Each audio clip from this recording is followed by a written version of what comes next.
See, the people of North Kannadiga, they were expecting the leader of the opposition position will be given to someone from the North Kannadiga. That was the expectation of people of North Kannadiga, because North Kannadiga gives maximum number of MPs from Kannadiga.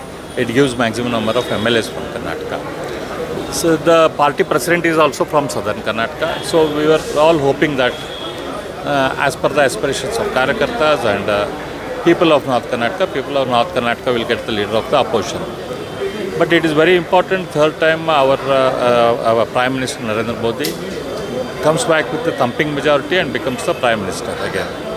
So in that, keeping that in mind, whatever decision party has taken, we welcome that. We will work towards the victory of the party in the days to come.